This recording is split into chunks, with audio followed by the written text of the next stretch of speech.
Good morning. Welcome back to the Namaste Satsang, the Namaste experience.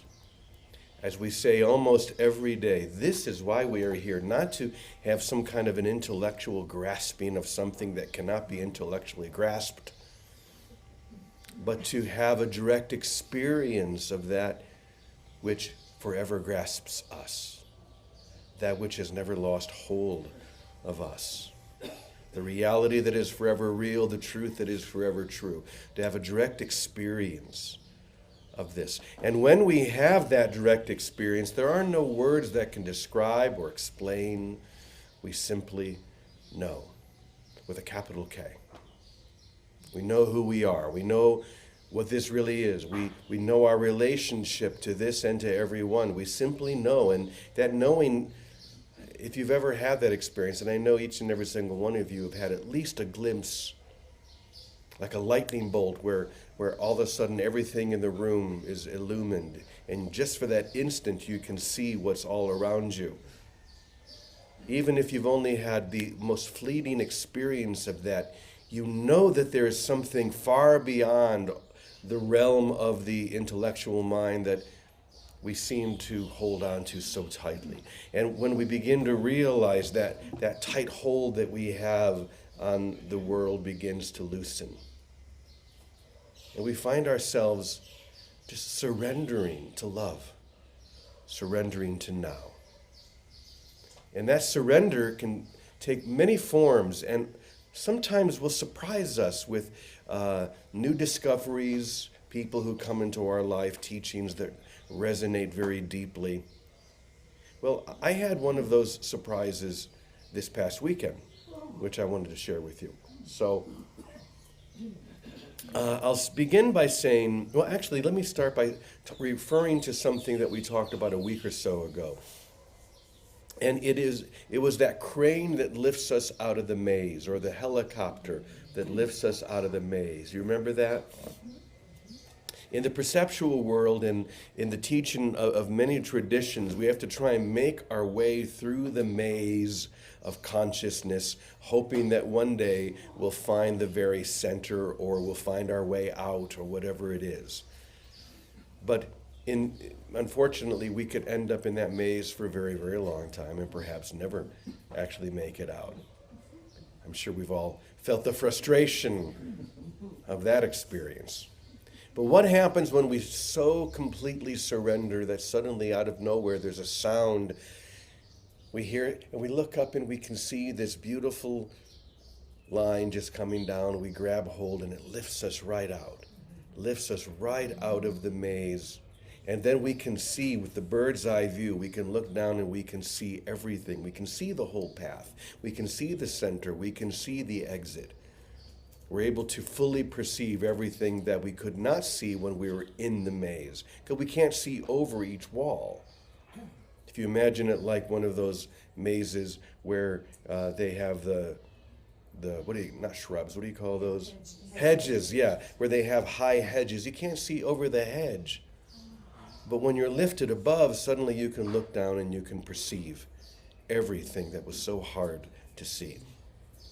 This is going to give us a clue into what we're going to share today, this bird's eye view.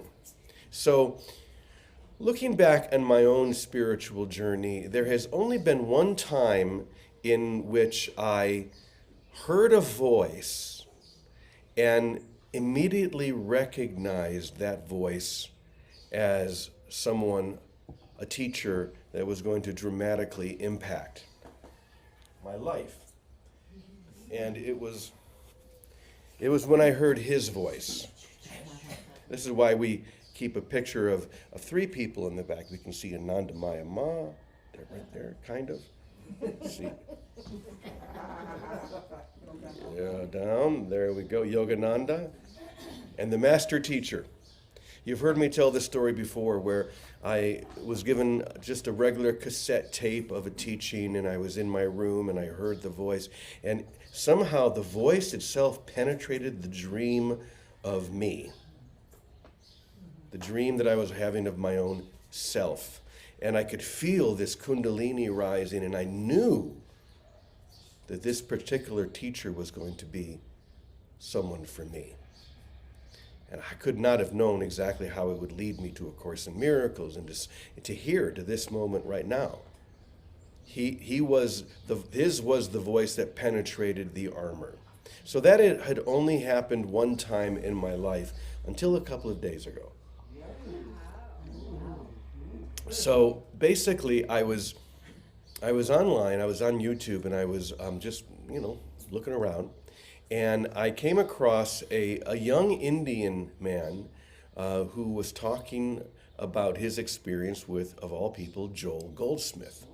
And how this lovely teacher from India came across him at the beginning of COVID and just really dove right in. And he was expressing just how transformative that voice was. We all know that because Joel's another person we could very easily put on the back here.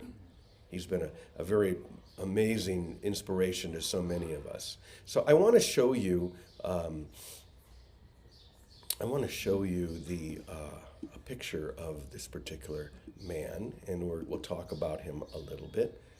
Let's bring it up. Okay, hold on. Let me do a screen share. So, where is it? Come on. There it is. Enter full screen. So, Gautam Sachdeva, I think that's how you say it. Gautam Sachdeva. So this is the young man whose voice I heard, and it was really interesting because when I was watching this video, there was no picture of him. There was just his voice talking about Joel Goldsmith. And I heard it, and it just immediately drew me in, and I recognized, once again, as if the voice was penetrating the armor of that split or separate self.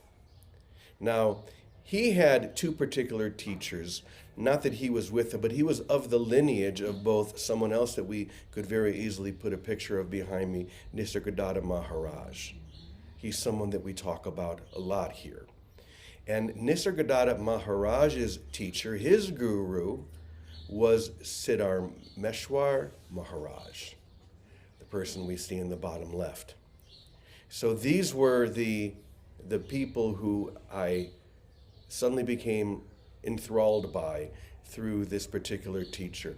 And it was Nisargadatta's teacher who developed something that I thought was really powerful, and it reminded me very much of the maze example and being pulled out of the maze by the helicopter. Because his teacher had a particular path that he called the ant's path. The ant is the one that crawls on the ground, slowly achieving whatever needs to be achieved before they can finally be lifted above. A lot of work, deep meditation, years and years of meditation. And this was the ant's path. Very slow, very arduous. So Nisargadatta's teacher came along and had a direct experience, and he began to develop what he then called the bird's eye path to enlightenment. Once again, being lifted above it all, where there is no need or attempt to try to understand or figure out, simply to be. So, what I did was I wrote something that I want to share with all of you. So I'm going to bring up the first slide here. And I wanted, instead of just reading this, I wanted you to be able to see it as well. Oops. Okay, I'm getting the beach ball. There we go. Okay, let me put this up on the screen so you can read along. Okay, so the bird's eye path. What? They're laughing, they can't see it. Well, don't worry. People on Zoom can see it. You'll hear it. Yes. All right, so there is a path that leads directly to knowledge, to a true experience. And it's sometimes called the bird's eye path. Or, in the Hindu tradition, it's also called the Vihangam marge, Vihangam marge. Like a bird soaring high above the landscape, the aspirant rises above all worldly illusions to directly perceive ultimate truth. Through the direction of a realized teacher, this was always very important in this path, to have a realized teacher that could guide one more through frequency than through teaching. Rather than the study of scriptures or intellectual books, Atmanyana, or self-realization, is accomplished without effort. The effort that's usually associated with rigorous spiritual disciplines or the ant's path. By submitting to a realized guide or a teacher, regular meditation, ethical living, and regular satsang or spiritual gatherings like we're having right now, a soul rises above the trappings of the egoic world into the higher realm of undivided reality. So this is the initial path of the bird's eye view. Once again, not needing to figure it all out, but to be lifted into a place where it was figured out a long time ago. And like a bird that just soars over the landscape, looking down, unaffected by, unattached to, not needing to experience the rigorous work that is often seemed to be required. The bird's eye path, which sounds a lot nicer to me, doesn't it? We are simply lifted above. So let's read a little bit more. Oh. Oh. All right, hold on a second, guys. Let me see if I can bring this in. Okay. Here's the second part. I broke this up into 3 different parts.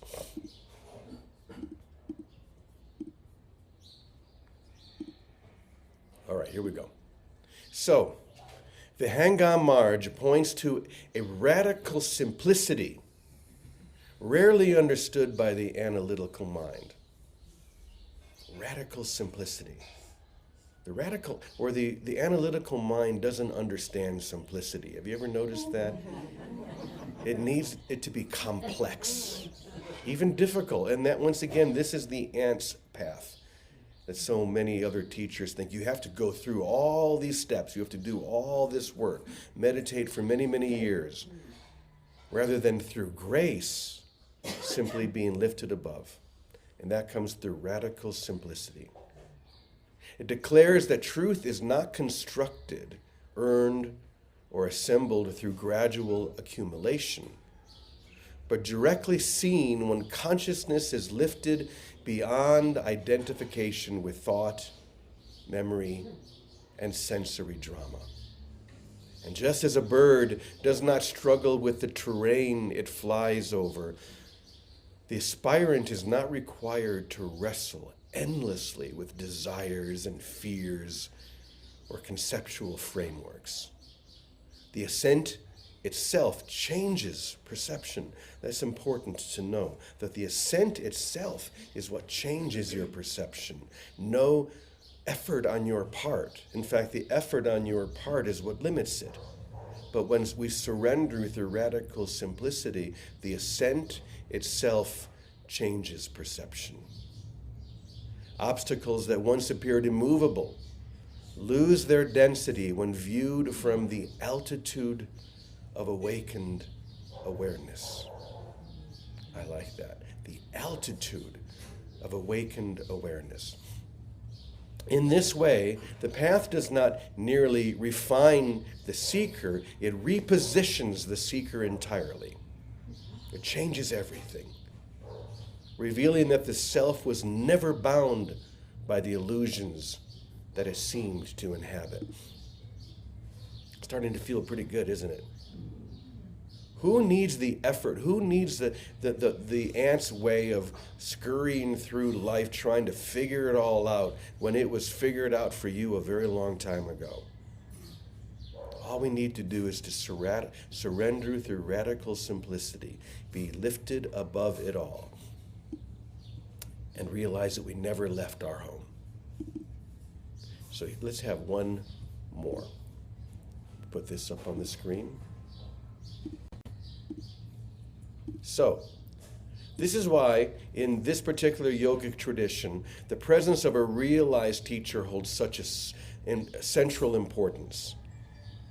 The teacher functions not as a philosopher or instructor, so it's not through words, it's through presence, or what it calls here a catalytic force of transmission, silently orienting the disciple toward direct recognition. Knowledge, then, is not information but illumination. It's not information for the mind but the illumination of the whole mind. Not belief but awakening.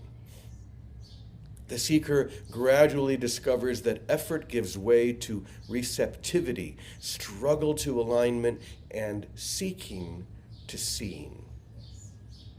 What unfolds is not the acquisition of something new, but the dissolution of what obscured what has always been.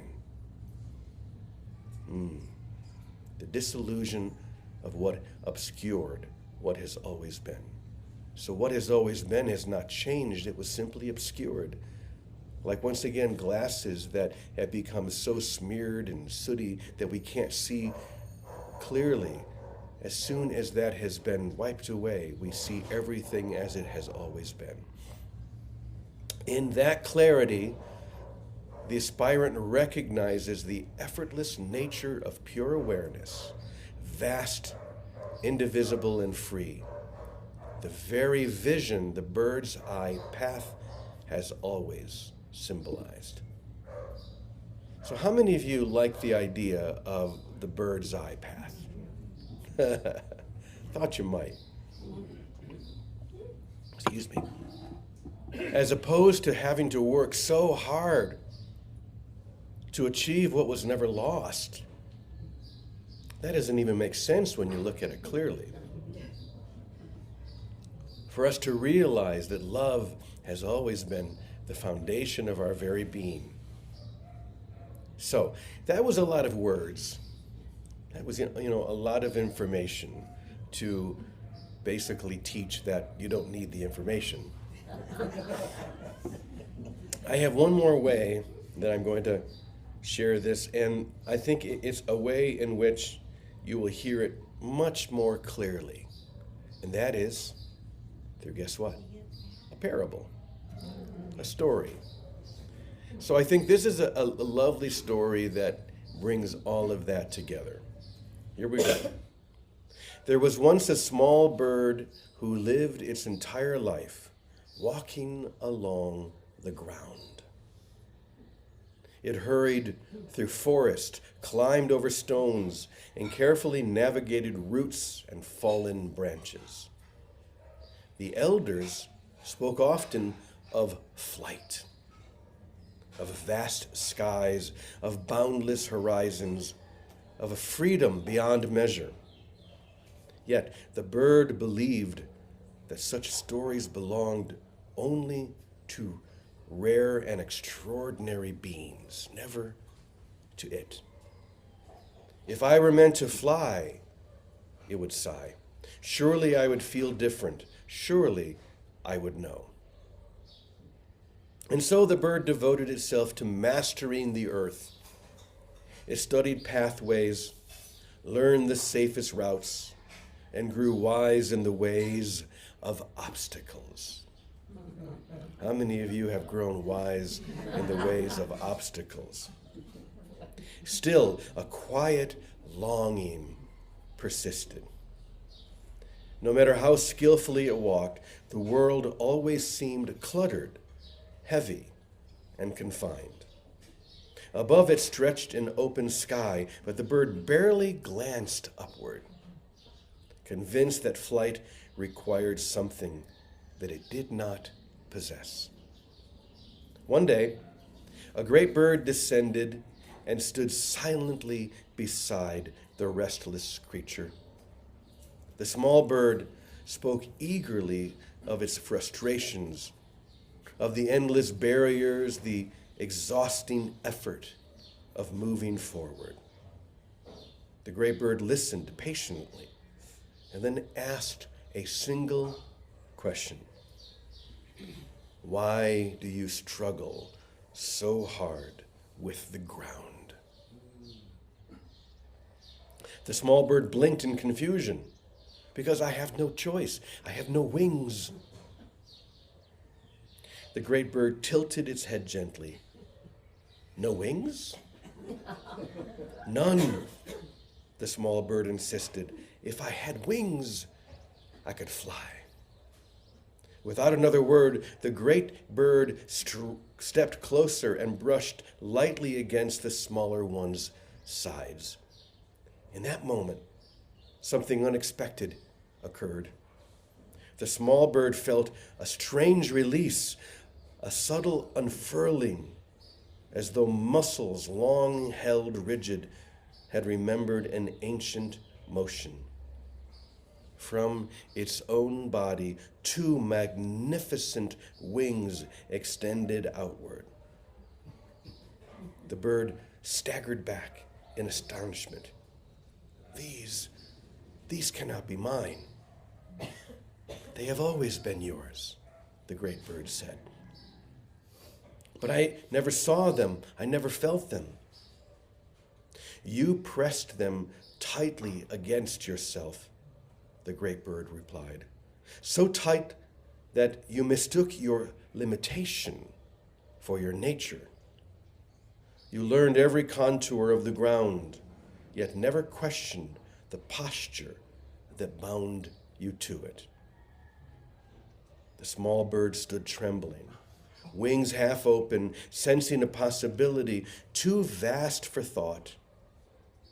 Then flight, it was never something to acquire, it asked. The great bird's eyes shone with quiet kindness. Flight was never absent, only unrecognized. With hesitation born of long habit, the small bird loosened its fear and allowed its wings to open fully. A gentle wind passed beneath them, not summoned, not forced, but simply received. And without struggle, without technique, the bird rose effortlessly into the sky. From above, the forest appeared transformed. The obstacles that once defined its world had not vanished, yet they no longer imprisoned perception. The bird saw what had always been true. The terrain had never been a barrier. The belief in walking along the terrain had been. And soaring in the open expanse, the bird finally understood the secret of the bird's eye view. Nothing new had to be gained. Only what was always present had been allowed to unfold. Beautiful. So, today, as it says here, the great bird stepped closer and brushed lightly against the small one's sides. That was all it took. All it took was the gentle brush of grace to unfold your wings. So the lesson here today is it's no longer needed for us to scurry along the ground trying to figure it all out. It's no longer needed for us to try to remove the obstacles with effort, simply to allow them to be dissolved by that gentle brush of grace, which dissolves it all, lifts us out of the maze, and we suddenly have that same bird's eye view that shows us where we've always been and the path to freedom. So, with that, let's start with Vicki. Vicki, you're out there, and we would love to hear what you think of all of this nonsense. Go right ahead. Oh, Brother James, you're speaking my language. Of course, I love Joel Goldsmith, and I'm going to read you a very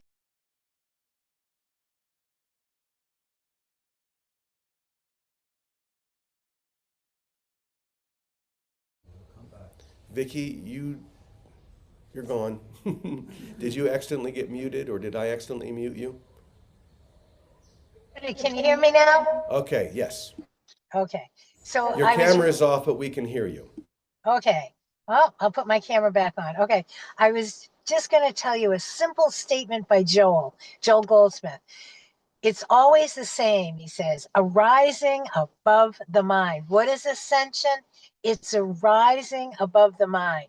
What does a mystic do? A mystic, and that's a focus many of us have used, and Joel is a great example of that, is someone that lives by the rhythm of love, by the by the pitch of joy, by the present moment. And that, how do we do that with each other? We hold out our hand and we say, come play with me. Come play with me. When we play, there's no schedule, there's nothing to learn or to figure it out. It's just, oh yes, that's to watch children. Unless we be like little children, we cannot enter the kingdom. When we're like little children, we rise above the thinking mind was the imprisoner. Just rise above it. It's simply love, simply God, simply now, without exception, no matter what. Thank you, Brother James. Thanks, everyone. I love you. Come play with us. Amen. Let's just play this game together, but play it in the air. We don't need to play it on the ground trying to get around all the obstacles. Let's just rise above it all and fly. So you ready to fly a little bit for us, Penny, honey? Coming in for a landing. All right, so I love that idea of that bird's eye, right? The bird's eye path. And what I notice in that is this: it leads me to the God's eye view. That's what the bird's eye path does for me. Lifting above. It's really not about getting rid of those obstacles, is it?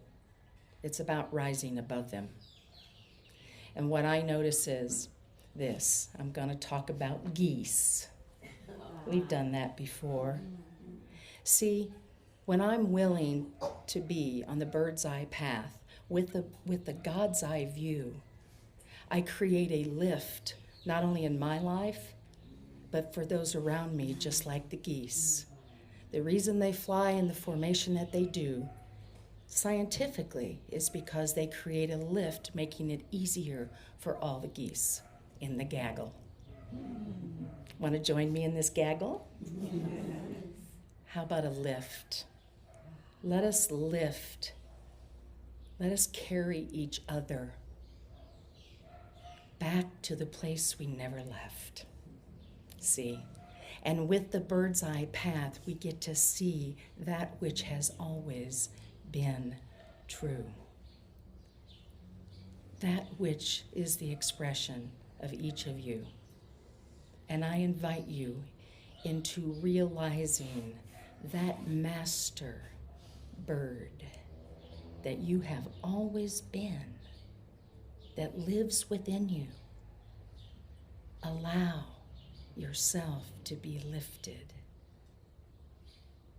Allow yourself to be love, the love that you've always been. So I say, let's fly. Let's fly. Thank you. Thank you, Penny, honey. Thank you, Vicky. One final thought. I was just thinking about a movie that we saw here at Namaste Village a couple of weeks ago, I think, and a movie I highly recommend if you haven't seen it yet. It's a movie called Train Dreams. It's one of the big Oscar buzz movies from last year, and beautiful, beautiful movie, and yet really the whole movie is about struggle. The whole movie is about effort and grief and scurrying around the obstacles on the ground. And yet at the very end of the movie, for those of you who saw it, I don't think I'm ruining anything if you haven't seen it, but at the very end of the movie, what happens? This older man who has had this life of struggle suddenly is walking through a field, and there is a biplane. This was a while ago where the movie takes place. It was like $4. Wouldn't that be great if you could get a flight like that for $4?